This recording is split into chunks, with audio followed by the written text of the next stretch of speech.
The experimental method is the only tool that we have to determine causation. Only through conducting an experiment can we, with any confidence, assert that one variable causes another variable, or that a change in our independent variable causes a change in our dependent variable. But there are a couple of components of the experimental method that are fundamentally important to making these types of determinations. And only through carefully and validly implementing the experimental method and utilizing these components can we make these types of assertions. So we have to do this properly, right? Only through the experimental method, if done properly, can we assert causation. And so the first important component is random assignment. This is a little different from random sampling that you may have read about earlier. So random sampling is drawing a random sample from a population. And what that will do is help to ensure that the sample is representative of the population of interest. Random assignment is a little different. So here we already have our sample. And as a researcher, I would take participants from that sample and randomly assign those participants to conditions. And this is incredibly important because what this does is allow me to, at the outset of the experiment, create equivalent groups. So at baseline, my groups or conditions are equivalent. So there is no reason to expect that there are, at the baseline, at the outset, systematic differences between my different conditions. And so a lot of times we talk about, for instance, an experimental condition versus a control condition. So I would take my sample and randomly assign participants, maybe through the flip of a coin or through a random number generator. I would randomly assign them to the experimental condition or to the control condition. And so with an example, we can see how vastly important random assignment is. If I have a research question, say I want to know what are the effects of caffeine consumption on academic performance in this class? One easy thing that I could do is I could send out a survey to all of my students and ask them, how many cups of coffee do you drink per day? And I could record that data and combine that with my data that I have on course performance, maybe exam performance. And I could correlate those two variables, number of cups of coffee consumed per day and exam performance. And maybe I find a significant positive correlation between those two variables. And so that tells me something very important. It tells me that there is some positive relationship between self-reported caffeine consumption and exam performance in this class. But what that tells me is actually very limited, and what I can do with that information is limited, because let's say that a student comes up to me and says, I'm not performing very well in the class. I want to improve my exam performance. What should I do? What are your recommendations? Could I turn to that student and say, well, why don't you try drinking more coffee? Right? Because I have this data that suggests that people who drink more cups of coffee per day score higher on the exams. Would that be good advice? Maybe, but probably not based on the study that I have conducted, because my participants, right, were not randomly assigned to caffeine groups or to an experimental versus a control group. What they did was self-select. Right? People got to choose whether they drank coffee or not. And there could be any number of other differences between coffee drinkers and non-coffee drinkers other than exam performance, right? So maybe people who drink coffee, or maybe people who drink more coffee, are more conscientious. Maybe they are more intelligent. Maybe they are more motivated and driven. Maybe they're older. And maybe it's one of those variables, being conscientious, being more motivated, being more intelligent, being older, that led to the higher exam performance rather than the coffee itself. And so this is what we refer to as a third variable. So there's a third variable that is driving the relationship between coffee consumption and exam performance. And so what I can do is, through random assignment, control for those third variables, those extraneous variables that make people different at the baseline. So through random assignment, I can across the board control all of these individual difference variables. So instead of asking individuals to self-report how much caffeine do you drink per day, I could invite my participants to come into the lab in the morning, and I could randomly assign them to an experimental condition in which they drink a cup of coffee, and to a control condition in which they drink a cup of water.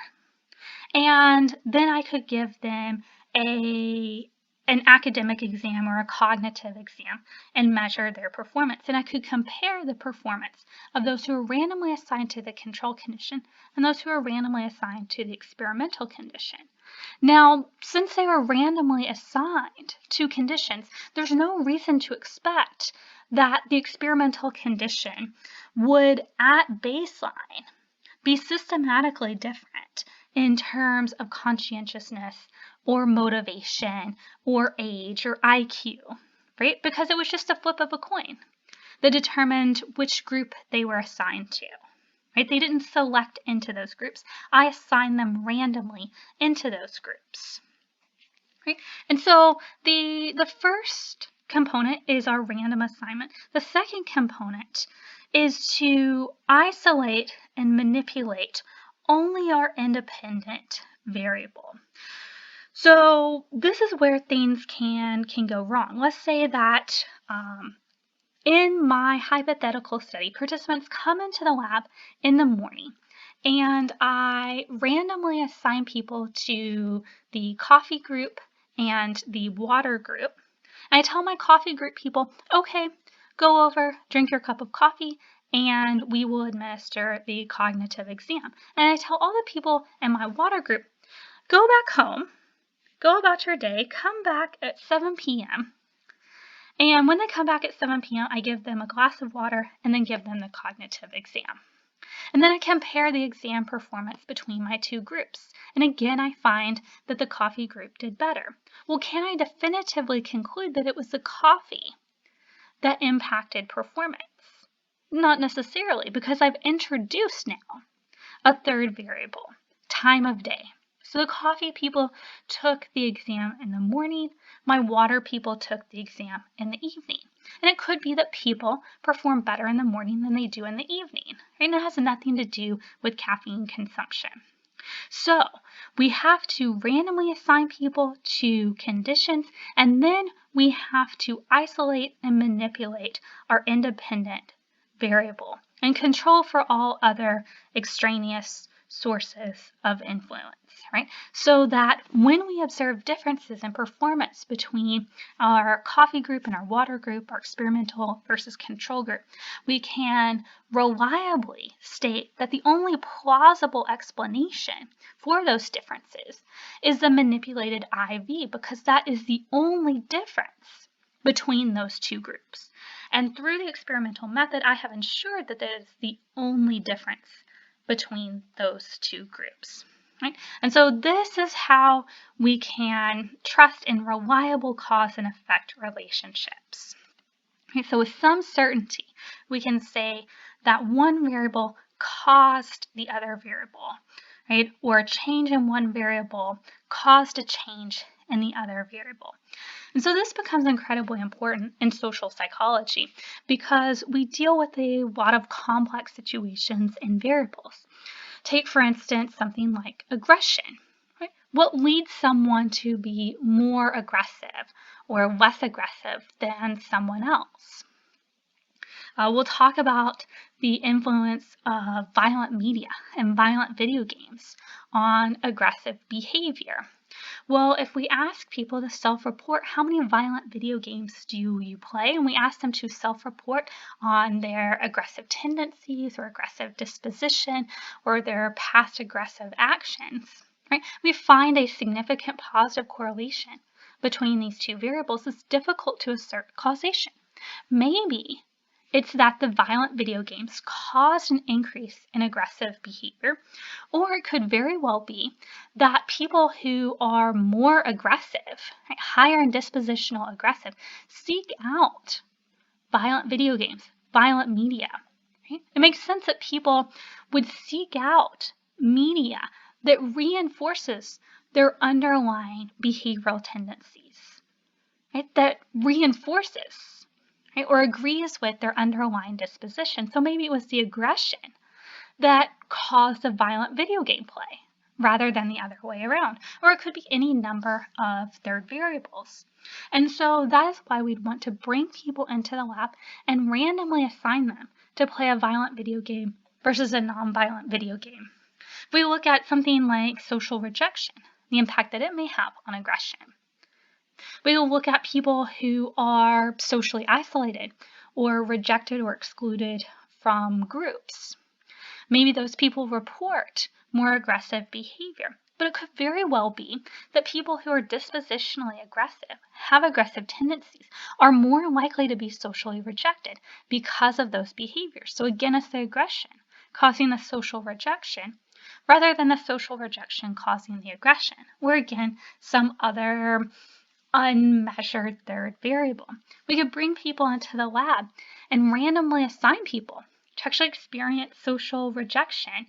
One technique that is very controversial and is unlikely to be employed today is through what's called false feedback. So, for instance, participants are brought into the lab. They are asked to take a personality inventory. The researcher then takes their responses, goes into the next room, and quote unquote scores the inventory. When in reality, the researcher just throws out the participants' responses and comes back with a pre-made, scripted feedback response sheet that is randomly assigned to the participant. So it's not based in any way on how that participant responded to the personality inventory. It is a scripted response. It has nothing to do with the participant in order to manipulate social rejection. So in the control condition, it may say, hey, you're an average person, people like you, you're pretty agreeable, so on and so forth. In the social rejection condition, the participant may get false feedback, so untruthful feedback, such as based on your personality inventory responses, you fit the profile of the person in social isolation.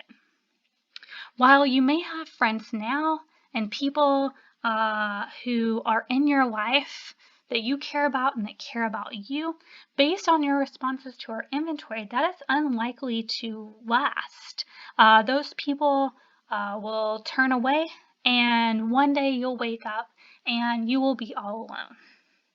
So we are randomly assigning people to experience this idea of future social rejection to see how it would impact their behavior. And then we could ask them to play a competitive game in which aggressive responses are optional, to see to what extent does a person who's just experienced this false feedback indicating social rejection, to what extent are they more likely to engage in those aggressive optional behaviors? So we'll talk a little bit, and your book talks a little bit about research ethics. Of course, false feedback would be a somewhat questionable research design, but it's just an example of one way where we could randomly assign people to experience social rejection versus a control condition. In the real world, of course, it's very often not kind of randomly assigned, but we could do that in the context of the laboratory with an experiment. So this is just a flowchart to kind of walk you through. We have our participants who are randomly assigned to watch violent television or to watch non-violent television, and then we measure our dependent variable, so the level of aggression in their responses. And this is our prediction that those who are randomly assigned to watch violent television would engage in higher aggression or more aggression. So what the experimental design allows us to do is to maximize internal validity. So we're exerting a great deal of control over extraneous variables in order to isolate the effects of the independent variable so that we can reliably say that the change, the manipulated change in our independent variable caused the change in our dependent variable. But by exerting that great deal of control over the environment, we are to some extent sacrificing what's called external validity. So the extent to which our results can generalize to other people, contexts, situations, etc. And so internal and external validity are always kind of at odds. Very often by maximizing one, you are minimizing or sacrificing the other. It's difficult to maximize both in the same experiment. There's often a trade-off. And so experiments are likely to maximize internal validity to make that causal determination. And then follow-up studies may seek to maximize external validity. And so when we're talking about some of our laboratory studies, you may start to think, well, this seems sort of artificial. And, that's a valid criticism. We are taking these very complex, nuanced social situations and bringing them into the laboratory, which is by definition a very sterile, hyper-controlled, artificial environment. And it has to be in order to maximize internal validity. But then, right, what we have to concern ourselves with is the idea that once we establish this causal relationship in the laboratory, will those effects then generalize back to the real world events that we're actually interested in, right? When we find that we bring people into the laboratory and randomly assign them to watch violent television or to watch non-violent television, and then we have them play a competitive game in which they are competing against a partner. And if they beat their partner in a trial, they get to deliver a blast of noise to their partner's headphones. And they can determine the volume and the duration of that noise blast, with a louder and longer noise blast indicating a higher level of aggression. And in our study, we find that those who watched violent television delivered a louder, longer noise blast to their interaction partner in this competitive game, indicating a more aggressive response. Well, is that the same thing as the real world situation that we're interested in, which is, do people who watch violent television behave in more aggressive ways in the real world? So here we're not delivering noise blast to people's headphones. We're maybe yelling at a neighbor or hitting someone in the face, right? Potentially more extreme acts of aggression or violence. Do the effects that I have observed in the laboratory translate or generalize to those real world situations I'm actually interested in? And so that's something that we kind of have to ask ourselves as we go through some of these research studies, particularly our laboratory studies.